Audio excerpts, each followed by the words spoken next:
So we are looking at Series 2, May-June 2022, and this is Pure 1 Maths. Our first question is on the topic of binomial expansion.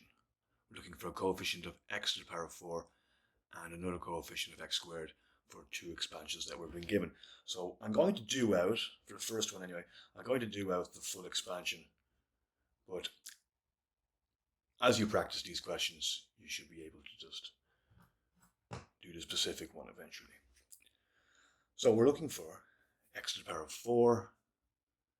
So when you multiply that out, or if it's just given, in this case it's just given, we'll have 5c4 times 3 times x to the power of 4, and that's like the second last one, or the fifth set of terms there.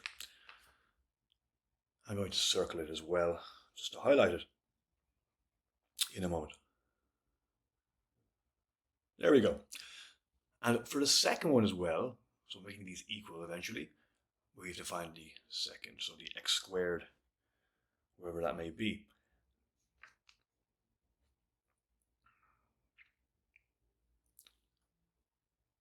So you'll find with this one, we have 2x to the power of 4 and our x squared, so they cancel out. So be careful with this a little bit. So especially when you're doing a question where you have the independent term, you'll have something like this happen. So just practice those questions and you'll get used to it. So we have now our two coefficients. They are equal, so we'll make them equal. So get your calculator out and do the calculations. You'll get 15 x to the power of 4 is equal to 240 a squared x squared. Now, the coefficients disappear. We've made them equal. So 15 is equal to 240 a squared. So a squared is equal to 1 over 16. A is equal to plus 1/4. Find the value of the positive constant a. And that's our answer.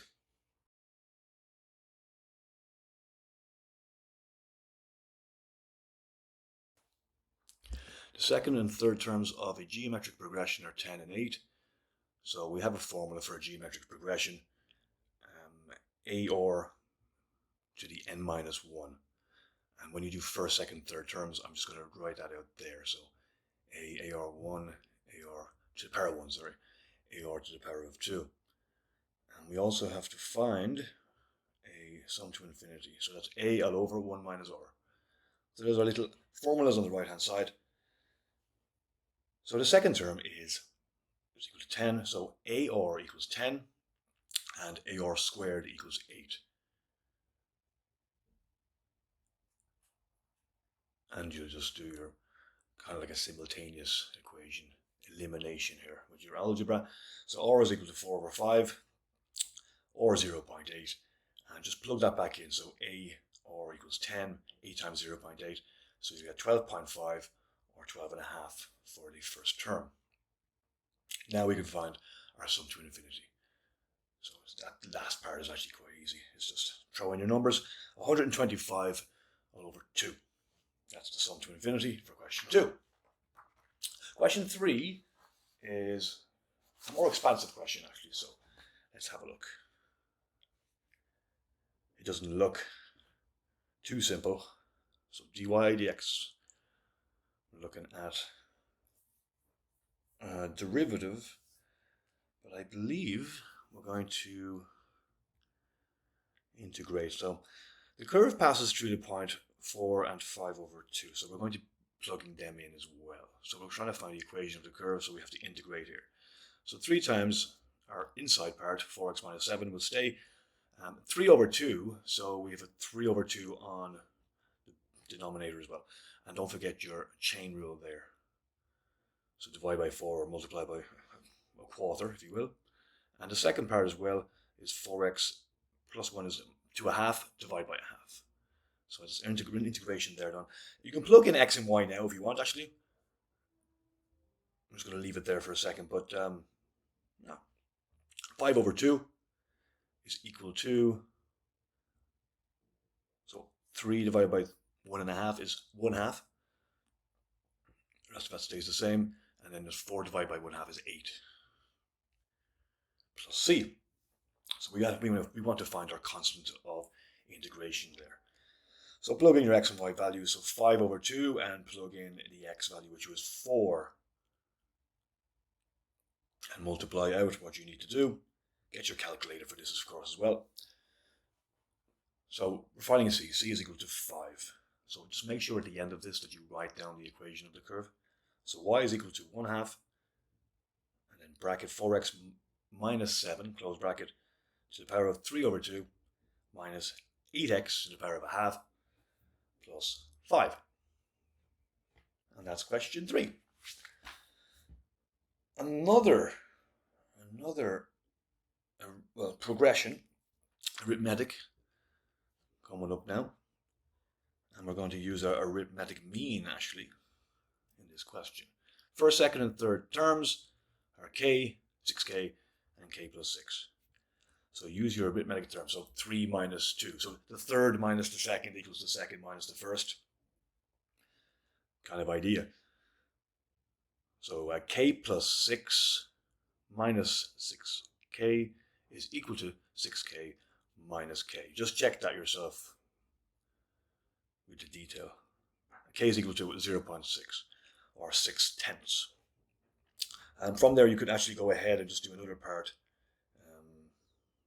just finding out what they are. So k, of course, is 0.6, 6k is 3.6, and k plus 6 is 6.6. Presumably that's probably going to carry on for the next part. I'll just throw it in here anyway.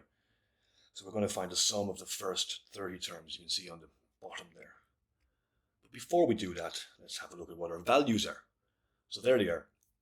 And of course d, the difference between them is 3, plus 3. So find the sum, n over 2, so 30 over 2 is 15. 2 times a, again a was 0.6, plus 29 times 3, and we have a final answer of 1,323. I'll just throw in the formula there as well at the top in green. That's part B. On to question 5. The equation of the curve is a given, and we also have an equation of a line. We have an intersection, so we know immediately to make them equal, equate them. We're also given x coordinates, which we'll use in a moment. So let's get this together in some way.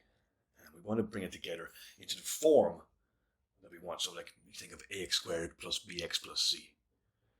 But I'm actually just going to go ahead and plug in the x values here. So x is equal to 0. So we get some kind of statement, or we have an equation here. So 1/2 k squared is equal to minus a. That's our first one. And then x is equal to 3 over 4. Substitute that in to our intersections. And we get something that we need to do more work on in this case. So our first part there is 36 over 16 minus 3/4 k plus the 1/2 k squared is equal to 3/4 minus a. And when you put that together, you get 1/2 k squared minus 3/4 k, which we have there,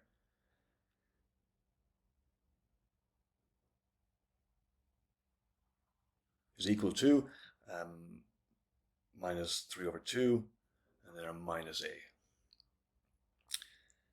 And our minus k squared cancels the minus a, so we get k is equal to 2.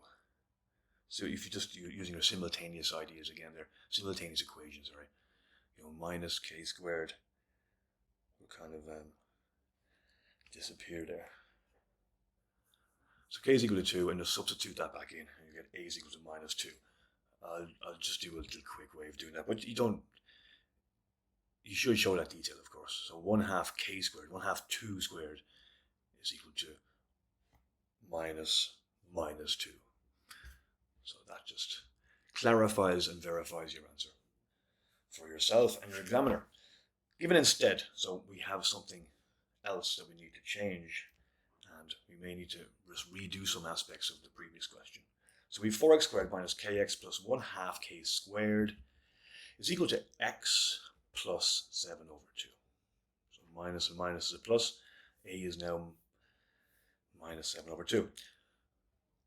So we're going to bring across our x. So we've cancelled both sides with a plus x, you get minus. So 4x squared minus k plus 1 in brackets, x outside.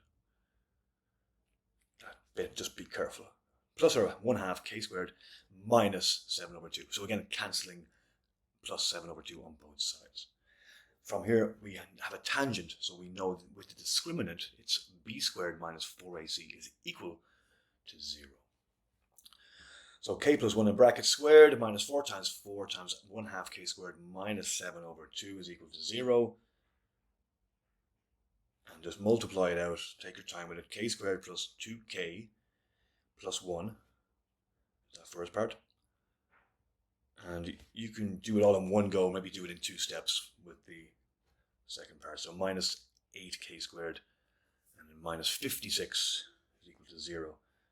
I'm going to just minus all of that as well to just get a positive 7k squared minus 2k minus 57 is equal to 0.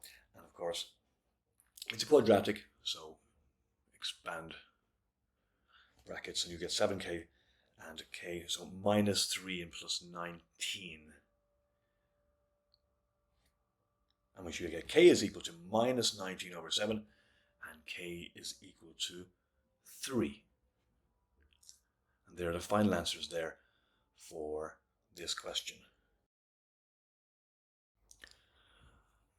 Question 6, another intersection here. So we need to be careful just which one's above which one. So look at that, 5x to the power of a half is above the 2x plus 2. Find the exact area of the shaded region. So we should be used to these kind of questions when you've done your integration. Bounded by a line and a curve. So we want to find our boundaries as well. So 2x plus 2 is equal to 5x to the power of a half. The best thing to do here is to do a substitution. So a substitution of x to the power of a half, or root x, is equal to y. And just go from there, which quadratic. So 2y squared minus 5y plus 2 is equal to 0. So y is equal to 1/2 and y is equal to 2. But make sure that you sub it back in. So y is equal to half and y is equal to 2. So x to the power of a half is equal to 1/2 and x to the power of a half is equal to 2. So cancel your root to get a square. So x is equal to 1/4 and x is equal to 4. So now we can use our Leibniz, I suppose the summation, put it up there, your summation with 4 and 1/4 on it, and then put in your equation. So 5x to the power of a half minus, put in brackets 2x plus 2, and of course our dx at the end, as always.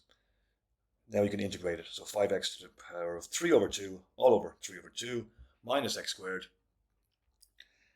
and minus 2x. So we add our x on there for that last term.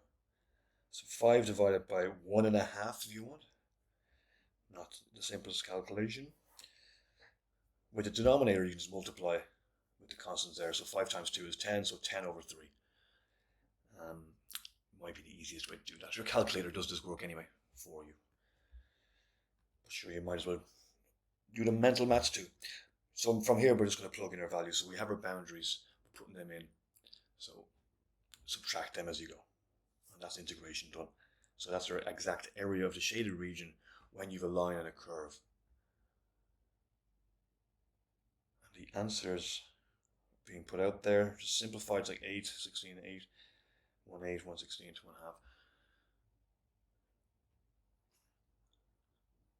2.5. Minus, yeah. All subtracting. And then 45. Oh, okay, let's go fix that. 45 over 16 units. And just check yourself. That's okay. That's question 6 completed. We have a diagram now looking at circular measure. We need to find an angle, and we also need to find area in a moment. So looking at 2 formulas for this, so length of the arc is equal to data times radius. So 2 is equal to 10 data, so data is equal to 1/5. So that's pretty much it actually, just 1/6 or pi over 6 if you want. Pi over 6 plus 1/5 would be the angle there, the compound angle, we say, for the two of them there. So for BOC. So moving on to the next part, pretty much, that was quick. We'll just look at our diagram first. So we've got 10 for a radius. We also have a BA of 2 centimeters, so we want to find that AC as well. And we can use some trigonometry as well. But really what we're doing here, often when we have shaded parts, is taking away a triangle from the sector or something like that. So we'll look at that in a moment. BPC, I'm going to find BP. So BP is opposite. It's opposite our angle. So BP is equal to 10 sine and then the pi over 6 plus 1/5. And OP is adjacent, so it's 10 cosine pi over 6 plus 1/5. Tap it in the calculator and you get 6.62 ... and 7.494 ... So put in your full values so that you get a more accurate answer, of course, in your exam. I'm going to try and bring this down. Is that going to work? I think I have to do it again. I have to lasso it down. Yeah, there we go. So from there we can put in those values I said. So you would have done the calculator out. 6.62 and 7.49, we say. So the area of the triangle will be half times those two values. Half times 6.62 ... Put in your full value if you can, please. 7.494 ... You should get 24.809, and then the area of the other part. So remember that your area of a sector is half times radius squared times theta, which is the angle. So we've 1/2 times 10 squared times our 1/6 pi, or pi over 6, plus 1/5. Hopefully that's a larger number. Yeah, we have 36.1799, and of course subtract them and you get nearly 12, 11.4 units squared. That's area using circular measure.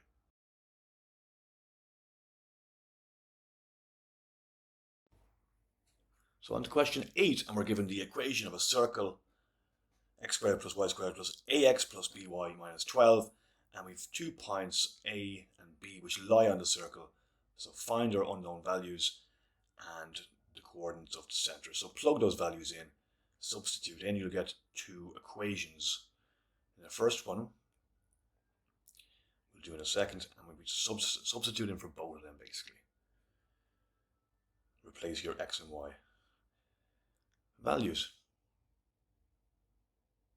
Now I'm just going to simplify them. So a plus b is our first one. A plus b equals 10. And the second one, 2a minus 6b is equal to minus 28. Now to equate these, we want to get the same value for a or b, so a maybe in this case.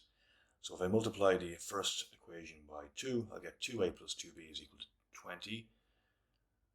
And 2a minus 6b is minus 28. We can find our value then for b. So 8b is equal to 48 and b is equal to 6. Sum it back in. A plus 6 equals 10, so a is equal to 4. And just be careful, like you would have completed the square to do this next task in a moment when you find a and b. So a is 4 and b is 6. Just remember, when you're writing the equation of the circle, it'll be x plus 2 squared plus y plus 3 squared. And we don't need any other aspects, so we'll leave that now. So minus 2 and minus 3, where our answer is there. Okay, part B, find the equation of a tangent to the circle at the point A, and we have to write it in a certain form, and all the numbers are nicely integers. So write out that we have to do our radius this time, so put it in. You could draw a sketch, always draw a sketch with these questions. I probably won't do one now, but you should always draw a quick little sketch just to see the reality of the question, or just to make sure that it actually makes sense to you. So we'll do our gradient with A and C.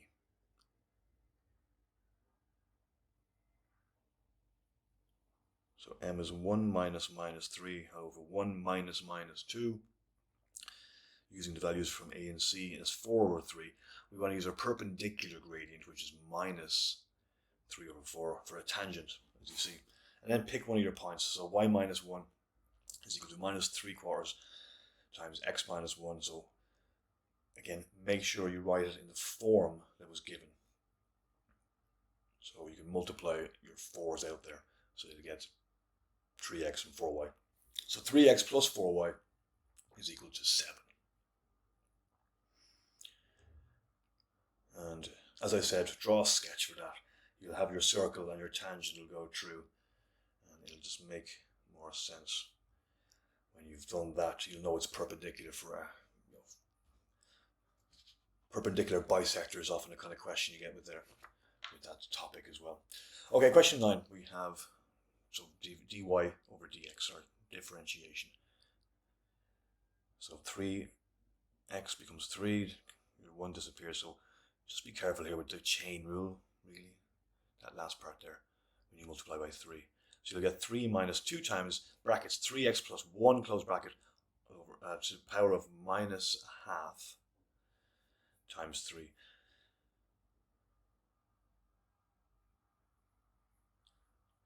And I just put it all together there, so 2 times 3 is 6. Okay, the second derivative. So minus 6 times minus a half, so you get minus 3 there. Brackets 3x plus 1, and then minus 3 over 2, because you're taking away 1. And then again, chain rule times 3. So you get 3, bracket 3x plus 1, close bracket, minus 3 over 2 times 3, so 9. 3 times 3 is 9, so 9, bracket 3x plus 1, close bracket, to the power of minus 3 over 2. That's part A for this question. And that x is greater than minus a third. We have that all set out. We don't need that yet. Okay. Find the coordinates of the stationary point. First of all, so dy over dx must equal 0 at a stationary point, because the line is straight there. You see it's horizontal. So plug out that our equation from the previous question, and just get your little algebraic skills out and cancel terms on both sides until you get to x. And be careful with roots and things like that. So 3x plus 1 is equal to 4, so x is equal to 1. And then you can sub that back into the original, be careful, back into the original equation. So 3 times 1 plus 1 minus 4, bracket 3 times 1 plus 1 to the power of a half. And y is equal to minus 4, so we have 1 and minus 4. That's our stationary point, the turning point. So we want to also determine its nature. This is a very common question. They ask these two things a lot. So when you found those points, so the stationary point of 1 and minus 4, the nature of the points, you're going to use the second derivative that you found in the first question. So 9 times 3x plus 1 to the power of minus 3 over 2. Plug in your 1, plug in your x value, and you'll get something. And we got to 9 over 8, so it's greater than 0, so it's a minimum. And that's just a rule. So have a little sketch ready as well. Like it's greater than 0, just think about where that's going. And the same with like minimum, maximum. If it's less than 0, it would be a maximum in that case. On to our penultimate question. We are given two functions. One is a rational function and one's quadratic. We're given the domain as well and a diagram. And it tells us to state the domain of the inverse of f. So the range of f of x is what we're looking at. So y is not equal to 1. I've done my little line there. So of course x is not equal to 1 for that rational function. So the asymptote is there. And also at 1/2 going vertically. Okay, 1 mark. Question 10b we're going to do as well. You can put in your infinity parts as well if you want.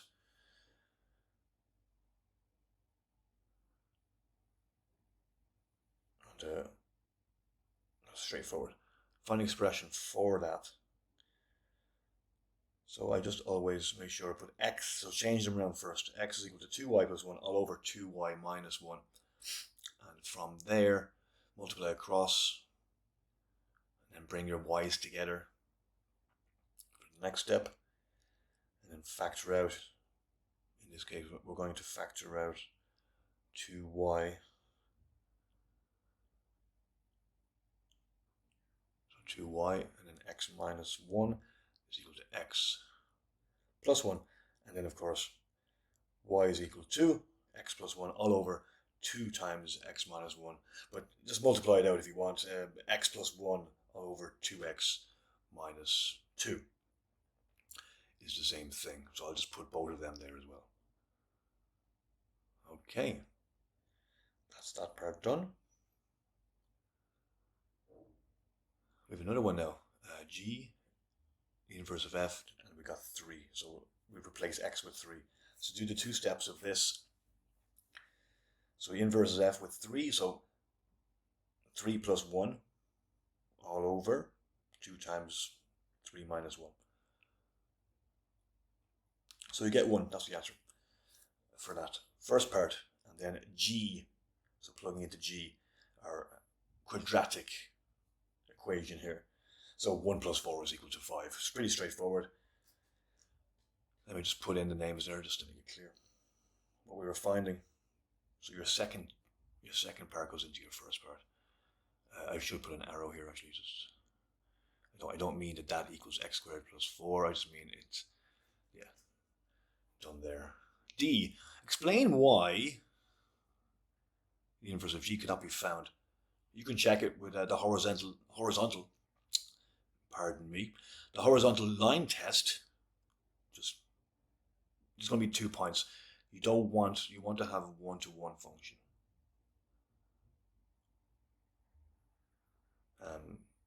There's another way of looking at it. We have restrictions. So we create the restriction, or it's there already. So it's not one-to-one, and it's not restricted, so it can't be found.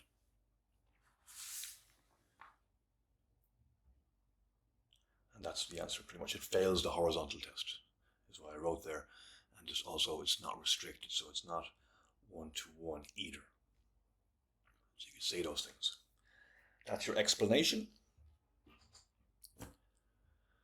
Okay. There's another part. Okay. Show that 1 plus 2 over 2x minus 1 can be expressed as such, and then we have to find a few more bits. Okay, 1, this is a typical question sometimes. That 1 means like just write down 2x minus 1 all over 2x minus 1. So you want to get the same denominator.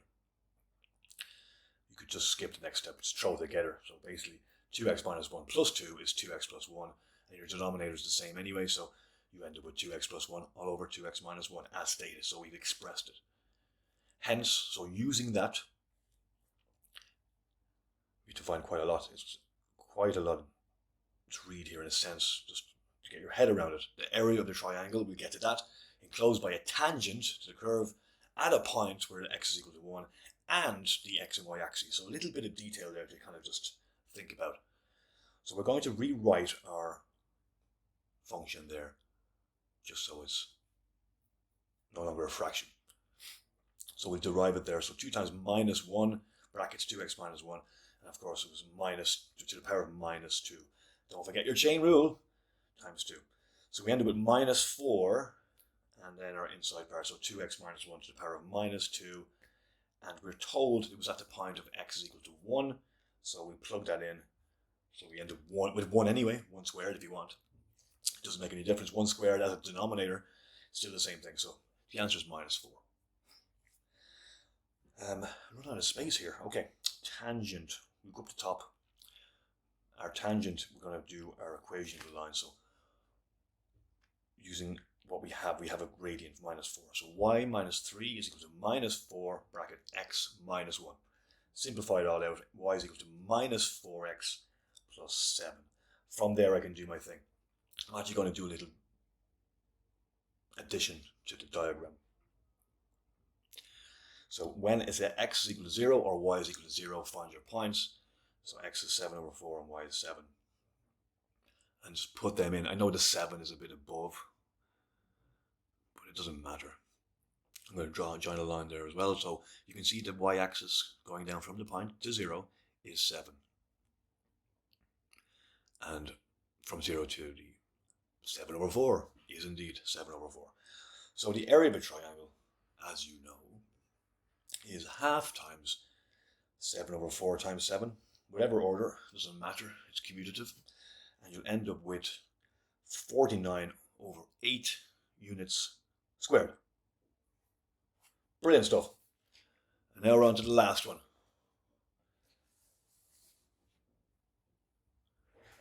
A lovely trigonometric question. The function f is given by the following. We have a boundary of 0 and 2 pi, so we're dealing with radians. Change your calculator. Mode, given that k is equal to 3, so just plug that in. And we can use a substitution here, or I'm just going to do the quadratic here, the FOIL method. So I'll get cosine squared to the x is equal to 3 over 4, and cosine squared to the x is equal to -1, and that would be a root -1, and we don't use them yet. That's a complex solution. As I said, you could have subbed it, so we'll just disregard the second part there. So cosine x is equal to root 3 over 4, which I can simplify to root 3 over 2.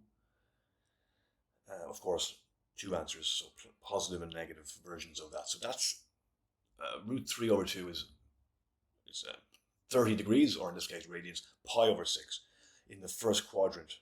So we've positive and negatives. I'm going to draw the cosine graph here to demonstrate that we have more than two answers, so be careful here. We have positive and negative for this one thing. We got positive, negative root 3 over 2. So you'll see that it's at pi over 6, 5 pi over 6, 7 pi over 6, and 11 pi over 6. Takes you a little while to get used to radians. I know you can say it's 30 degrees, 150, 210, and 330. Don't be converting to it at the end and stuff. Try and get used to what you're doing. You'll be using radians forever when you're doing this in university, in whatever branch of maths. So radians are really, they're not even a measurement system per se. It's just they're dimensionless. You might read on the internet or learn from your teacher. They're just a kind of a specific way of doing this, and much easier when you're dealing with more complex mathematics. Part B. K is greater than 5, so we make it equal to 6, I suppose. F of x is equal to 0 has no solutions. Okay, use your quadratic formula. So minus b plus or minus root b squared minus 4ac all over 2a. Plug it all together, so your ax squared plus bx plus c form, and we have what we're just drawing there. So minus 1 plus or minus 1 squared minus 4 times minus k all over 2 times 4. And simplify that down in some way. So that's what we're writing for the cosine squared of x. Minus 1 plus or minus 1 plus 16k. K is 6, so just plug that in. 16 times 6 plus 1 is 97. And it's less than 0. Okay. So let k equals 6, we've got that. We could, of course, two answers. So 1.10, whatever, minus 1.35. And we're going to have to root that. So cosine squared x becomes cosine x. So again, a complex solution there for the second one as well. So f of x is equal to 0. It has no solutions when k is greater than 5.